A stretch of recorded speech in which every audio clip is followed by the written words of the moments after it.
Photo ஒன்று எங்களுக்கு அனுப்பியிருக்கணும். இந்த ரஷ்யா மீன் உடுப்பெல்லாம் போட்டு பிள்ளைகளுக்கு உடுப்பெல்லாம் கொடுத்து எல்லையில் கொண்டே பிள்ளைகளை விட்டுருக்கு. எந்த பிள்ளையோட சேர்ந்து இப்போ 6 பிள்ளைகள் அதில் யாழ்ப்பாணத்து பிள்ளைகள் 6 பேர். 6 பேரும் அதில் சொன்னதெல்லாம் செய்திருக்கணும். ஒரு ஆர்மி கமாண்டர் தான் போய் இவையை பொறுப்படுத்திருக்கிறார். திருப்பி அவர் தன் கேம்புக்கு அழைச்சி கொண்டு போயிருக்கிறார். அப்போ நாங்கள் ஏஜென்சியிடம் எடுத்து கேட்டோம் ஏன் இப்படி என்று. அவர் தான் என்னிட கொண்டு வந்து ஒப்படைக்க போகிறார், நீங்கள் ஒன்றும் பிரச்சனை இல்லை என்று சொன்னார். இப்போ பார்த்தா பிள்ளைகள் என்ற தொடர்பு இல்லாமல் போயிட்டு ஒவ்வொரு குடும்பத்துக்கும் ஒவ்வொரு பிள்ளைகள தொடர்பு அட்டு போய் இன்றைக்கு ஒரு நெல்லியடி அம்மா பகிதரண்டி அம்மாவுக்கு இது 15 நாள் தொடர்பு இல்லை. முல்லைத்தீவை சேர்ந்த பாலாட ஒரு நேற்று ஒரு ரஷ்ய இராணுவ வீரர்கிட்ட ஃபோனிலேருந்து எனக்கு மெசேஜ் மட்டும் போட்டிருக்கிறார். இங்கே கொஞ்சம் சிக்கலாக நடத்த நிற்கிற நம்ம ஏஜென்சி மேலே நம்பி இனி பிரியோசனம் இல்லை, நீங்கள் இங்கே கொடுக்க வேண்டிய இடமெல்லாம் கொடுத்து எங்களை மீட்க பாருங்கண்டு. இந்த ஒரு ஆள் பாலச்சந்திரன் முல்லைத்தீவை சேர்ந்தவர், இன்னொரு பிள்ளை பகீதரன் நெல்லியடியை சேர்ந்தவர், நடுவில் நிற்கிறவர் தான் என் மகன். எனது பேர் கலைச்செல்வி. நாங்கள் இருக்கிற ராஜேந்திரா வீதி யாழ்ப்பாணம். எனது மகன் அஷ்டராஜா மிதுஷன், வயது 25. அவர் 2024 10ஆம் மாதம் 4ஆம் தேதி ஸ்ரீலங்கா எம்பசி ஊடாக ஏர்போர்ட் ஊடாக ரஷ்யாவுக்கு போனவர். விசிட் விசாவில் பிரான்ஸ் என்றதுக்காக ஏஜென்சியிடம் காசு கொடுத்து போனவர். அங்கே போய் ரஷ்யா எம்பசியில் ஏர்போர்ட்டில் இறங்கின உடனே ஒரு ஆர்மி கமாண்டர் தான் போய் இவையை பொறுப்படுத்திருக்கிறார். பொறுப்படுத்தி கூட்டிக்கொண்டே ஒரு 4 நாள் வெளியில் வச்சுருந்துட்டு திருப்பி அவர் தன் கேம்புக்கு அழைச்சி கொண்டு போயிருக்கிறார். அப்போ நாங்கள் ஏஜென்சியிடம் எடுத்து கேட்டோம் ஏன் இப்படி என்று. அவர் தான் என்னிட கொண்டு வந்து ஒப்படைக்க போகிறார், நீங்கள் ஒன்றும் பிரச்சனை இல்லை என்று சொன்னார். அப்போ அந்த கேம்பிலேருந்து திரும்ப பிள்ளைக்கு மெடிக்கல் எடுத்திருக்கணும், ஆர்மி ஐசி ஒன்று கொடுத்துருக்கணும். அதே அதெல்லாம் கொடுக்குறீங்களேன்னு கேட்க, இதுகள் இருந்தால் தான் எங்களோட பிள்ளையை கொண்டு போய் அங்கால நாங்கள் விட வேணும், நீங்கள் ஒன்றுக்கும் பயப்படாதீங்க, அவங்க கேட்குறது எல்லாத்தையும் கொடுங்கோ செய்யுங்கோண்டு. எந்த பிள்ளையோடு சேர்ந்து இப்போ 6 பிள்ளைகள் அதில் யாழ்ப்பாணத்து பிள்ளைகள் 6 பேர். 6 பேரும் அதில் சொன்னதெல்லாம் செய்திருக்கணும். பிள்ளைகளுக்கு தெரியாது இப்போ இராணுவத்துக்கு அவங்க சேர்த்து விட போகிறாங்களேன்னு பிள்ளைகளுக்கு அந்த விஷயம் தெரியலை. ஏன்னா மொழி பிரச்சனை, மொழி தெரியாது. அதால் நாங்கள் ஏஜென்சியையும் பிள்ளைகள் கேட்க அவர் சொல்லியிருக்கிறார், அவங்க கேட்குறதெல்லாம் செய்யுங்கோ கொடுங்கோன்னு பிள்ளைகள் செய்திருக்குது.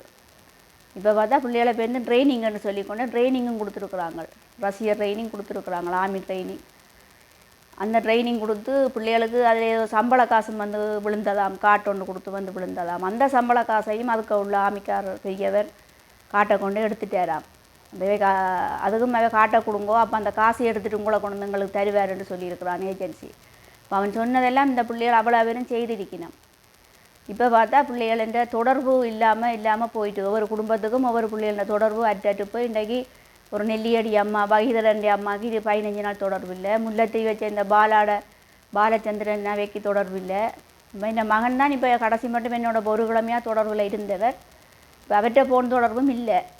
இப்போ ஒரு நேற்று ஒரு ரஷ்ய இராணுவ வீரர்கிட்ட ஃபோனிலேருந்து எனக்கு மெசேஜ் மட்டும் போட்டிருக்கிறார். இங்கே கொஞ்சம் சிக்கலாக நடத்த நிற்கிற நம்ம ஏஜென்சி மேலே நம்பி இனி பிரியோசனம் இல்லை, நீங்கள் இங்கே கொடுக்க வேண்டிய இடமெல்லாம் கொடுத்து எங்களை மீட்க பாருங்கண்டு. இன்றையோட இந்த மகன்கிட்ட தொடர்பும் இல்லை, நேற்றையோட மகன்கிட்ட தொடர்பும் இல்லை. அவன் இந்த ஃபோட்டோ ஒன்று எங்களுக்கு அனுப்பியிருக்கணும். அவன் இந்த ரஷ்யா மீன் உடுப்பெல்லாம் போட்டு பிள்ளைகளுக்கு உடுப்பெல்லாம் கொடுத்து இப்போ பிள்ளைகளை எல்லையில் கொண்டே விட்டதாகத்தான் நாங்கள் அறிகிறோம். எல்லையில் கொண்டே பிள்ளைகளை விட்டுருக்கு.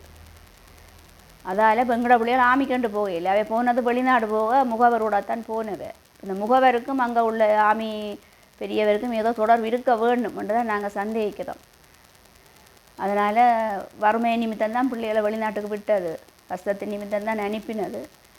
இப்படி ஒரு சம்பவம் நடக்கும்னு நாங்கள் யாரும் எதிர்பார்க்கல.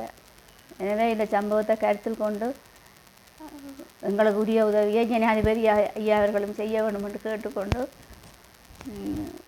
உங்களிடம் இதை நாங்கள் சொல்கிறோம். ஏனென்றா நாங்கள் இதை வெளிக்கொண்டு வந்தது என்னென்னா, எங்களை இதை போல் இன்னும் பிள்ளைகள் போய் வேறு தாய்மாட்ட பிள்ளைகளும் போய் அப்படி அங்கே ஏமாறக்கூடாதுன்றதுக்காகத்தான் இதை நாங்கள் ஒரு விழிப்புணர்வாக நாங்கள் இதை கொடுக்குறோம். இப்போ எங்களோட பிள்ளைகளை நீங்கள் மீட்டு தருவோம்னு நம்புகிறோம். பிள்ளைகள தொடர்பும் இல்லாமல் போயிட்டுது. இப்போ ஃபோனெல்லாம் பிள்ளைகள்கிட்ட வாங்கிட்டாங்க, பிள்ளைகளை கொண்டே இப்போ எல்லையில் விட்டுருக்கு. ஒரு ஆள் பாலச்சந்திரன் முல்லைத்தீவை சேர்ந்தவர், இன்னொரு பிள்ளை பகீதரன் நெல்லியடியை சேர்ந்தவர், நடுவில் நிற்கிறவர் தான் என் மகன் மிதுஷன். மற்ற பிள்ளைகளோட படங்கள் அவைக்கு கிடைக்கலையே அனுப்புறதுக்கு. நிறைய வேறு இடங்களில் கொண்ட எல்லையில் விட்டுட்டாங்க அடிபாட்டுக்கு. அப்போ அந்த பிள்ளைகளோட படங்கள் கிடைக்கல. இவை 3 பேரோட படமும் தான் இப்போ தச்சமயம் எங்களுக்கு கிடைச்சிருக்கு.